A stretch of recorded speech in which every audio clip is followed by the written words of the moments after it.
$33.5 billion.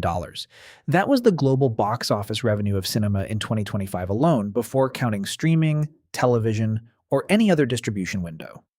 A large part of that appetite is still driven by action and adventure films.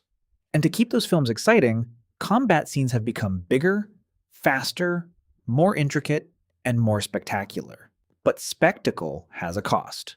The more cinema exaggerates combat, the easier it becomes for fiction to settle into the audience's mind as something that feels real. A gun that never seems to run out of ammunition. A hero who can somehow dodge an entire stream of gunfire. A single shot that throws a man across a room.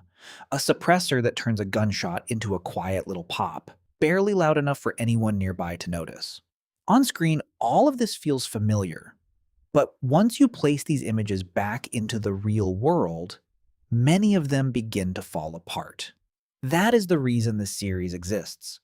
To take apart the military misconceptions that cinema has helped create.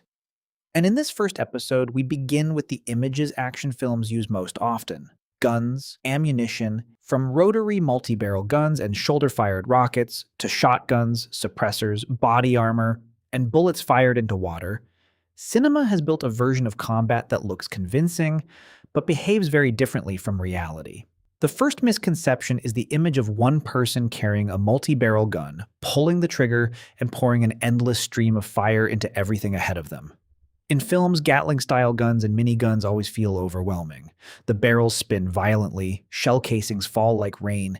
Everything in front of the weapon seems to be shredded within seconds. It is a powerful image, but it creates one very specific misunderstanding, that this kind of weapon can function as a handheld personal gun. In reality, most Gatling systems are not designed for one soldier to carry and use independently on the battlefield. Structurally, they belong to the category of heavy firepower. They need a stable platform to work properly. Take the M134 minigun, for example. It is one of the lighter weapons in the rotary multi-barrel family. The gun body alone weighs around 20 kilograms. But the gun itself is only the beginning of the problem. Because of its extremely high rate of fire, the amount of ammunition required is enormous. A system like this may need at least around 1,000 rounds. That sounds like a lot. But with a minigun, that amount of ammunition can be burned through in only a few dozen seconds. And that does not include the ammunition belt, the ammunition box, the external power supply needed to rotate the barrel assembly, or the other support components that keep the system running. Once everything is added together, the total weight can reach 50 to 80 kilograms, depending on the configuration. That is far beyond what one person can carry, aim, and control effectively in a real combat situation. And even if we ignore the weight, another problem remains: stability. Unlike a conventional machine gun, a Gatling system uses multiple barrels rotating at high speed. That rotation creates vibration, inertia, and a serious demand for control. Even if someone were physically strong enough to lift the weapon, keeping it on target for any meaningful length of time would be extremely difficult. That is why, in actual military use, Gatling systems are usually mounted on helicopters, armored vehicles, naval vessels, or fixed gun mounts. Those platforms absorb vibration. They stabilize the line of fire, and they provide enough ammunition and power for the system to operate as intended. A real Gatling gun is a suppressive fire system. It is not the superhuman personal weapon cinema often turns it into. Another common misconception comes from the way films show shoulder-fired rockets. On screen, a character only needs to lift the launcher, take a quick aim, and fire. Sometimes they do it from inside a room, sometimes from inside a vehicle, sometimes even from inside an aircraft. The projectile flies forward, the target explodes, and the person firing the weapon seems almost untouched by the blast. But in real life, the operating principle of these weapons makes that kind of scene extremely dangerous. A rocket launcher does not push its warhead forward in the same way a normal firearm pushes a bullet out of a barrel. The projectile is much larger. Sometimes it can be roughly the size of a large plastic bottle. If all of that force were driven backwards into the shooter's shoulder, the weapon would be almost impossible to control. That is why many shoulder-fired rocket systems release a stream of hot, high-pressure gas backwards when fired. This rearward blast helps create the counterforce needed to send the projectile forward while reducing direct recoil on the shooter. But what comes out behind the weapon is not harmless smoke. It is extremely hot, high-speed gas, combined with a powerful shockwave. This backblast can cause severe burns. It can knock people down. It can seriously injure anyone standing in the danger area behind the launcher. That is why, when these weapons are used outdoors, the shooter has to make sure the rear area is clear. No people, no obstacles, no hard surface too close behind the weapon. Inside an enclosed space, the danger becomes much worse. Imagine someone standing in a small room and firing a blast of hot, high-pressure gas straight into the wall behind them. Instead of escaping, the gas reflects back into the room. Pressure rises almost instantly. Shockwaves bounce around the confined space. Heat and force are pushed back against the shooter's body. The result may not be just dizziness or a loss of balance. The sudden pressure change can damage the lungs. It can rupture eardrums. It can cause internal bleeding. It can leave the soldier unable to fight immediately after firing. In severe cases, it can be life-threatening. There are modern systems designed to reduce or partly neutralize backblast in confined spaces, but they are not universal, and they do not make firing a rocket indoors simple, safe, or casual in the way cinema often suggests. If rockets are often shown with too little attention to the danger behind the shooter, shotguns are usually distorted in the opposite direction. Their effect on the target is exaggerated. In action films, shotguns are often portrayed as weapons with enormous pushing power. One shot can throw a person backwards, slam them into a wall, or send them flying over an obstacle. The image is visually satisfying. It makes the weapon feel brutally powerful. And at close range, shotguns are indeed extremely dangerous. But that danger comes mainly from the ammunition they fire, not from the ability to launch a human body through the air. Basic Newtonian physics already makes many of these scenes difficult to defend. Every action has an equal and opposite reaction. If a shot had enough force to throw a person weighing dozens of kilograms backwards, the shooter would also have to absorb a comparable force in the opposite direction. In reality, when someone is hit by a shotgun, they may lose balance. They may collapse. They may react violently because of pain, shock, and injury, but being blown backwards through the air like a film stunt is highly unlikely. With buckshot, each shot contains multiple small pellets moving forward at once. When they hit the target, the force is distributed across several impact points. The main effect is localized damage. With a slug, which is a single heavier projectile, the impact can be more concentrated. It can feel more dramatic. But even then, most of the energy is spent penetrating and damaging tissue. It is not spent pushing the entire body backwards through the air. Another detail films often get wrong is the spread of buckshot. On screen, a shotgun often seems to create a wide cone of destruction, as if the shooter only has to point somewhere near the target and the spread will do the rest. In reality, at distances under roughly 30 meters, buckshot is still relatively concentrated. It does not spread as widely as many people imagine. The shooter still has to aim with reasonable accuracy. They cannot simply fire carelessly and expect the pattern to solve the problem for them. Then there is the accessory that has become almost inseparable from secret action scenes, the suppressor, or, as cinema usually calls it, the silencer. In films, once a small device is attached to the muzzle, the sharp crack of a gunshot becomes a few soft, muffled pops.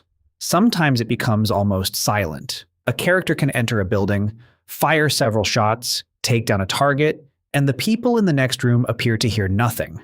But the word suppressor is already a clue. It suppresses sound. It does not erase it. When a round is fired, the noise does not come from one source alone. A major part of the gunshot comes from high-pressure gas escaping from the muzzle. A suppressor slows, redirects, and disperses that gas. This reduces the sharpness of the blast and makes the gunshot less painful to hear. But there are other sources of noise the device cannot fully control. The cycling mechanism, the movement of metal parts, the cartridge case being ejected. All of these produce clear sound, especially indoors. And if the bullet is traveling at supersonic speed, it creates its own sharp crack as it moves through the air. That sound is separate from the muzzle blast. A suppressor cannot simply remove it. So the almost silent assassination scenes we often see in films are not accurate. Suppressors do have real practical value, just not in the magical way cinema presents them. In military and law enforcement contexts, they can reduce the harshness of gunfire, make communication easier, and help the shooter maintain better awareness of the surrounding environment. This can be especially useful in enclosed spaces or at close range. In some civilian contexts, depending on the country, suppressors are also used in sport shooting or hunting to protect hearing and reduce noise disturbance nearby. But a suppressor does not turn a firearm into a whisper. Another image cinema often turns into something almost magical is body armor.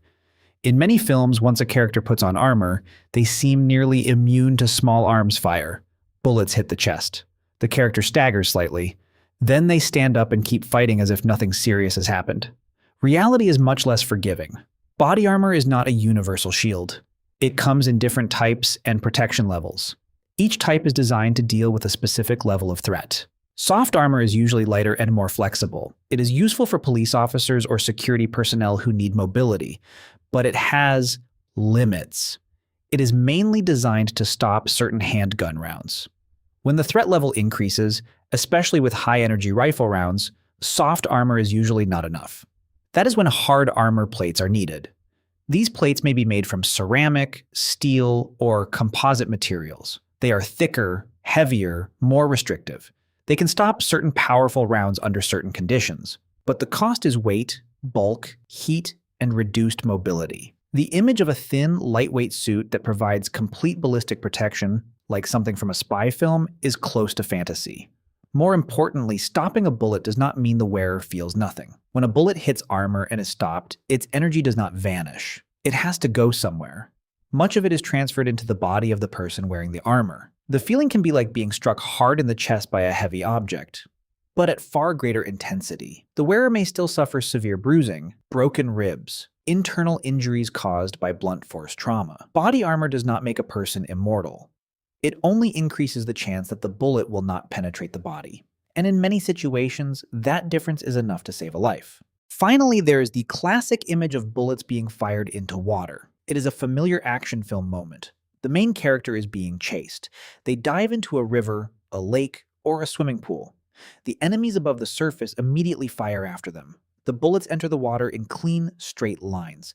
They seem to keep their speed, their direction, their lethal power. But water does not obey that script. The moment a bullet hits the surface, it enters a medium roughly 800 times denser than air. That difference creates enormous drag almost immediately. The bullet slows down very quickly. Its path becomes unstable. Its energy collapses after only a short distance. Most bullets fired from air into water are only dangerous within a very shallow zone beneath the surface.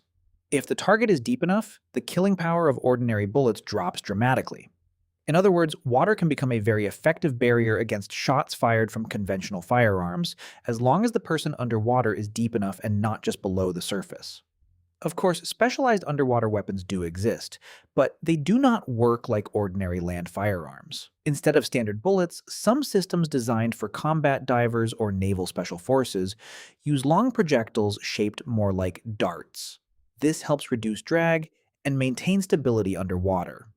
Well-known examples include the Russian APS underwater rifle and the German P-11. But even with specialized designs, their effective range is only a few dozen meters.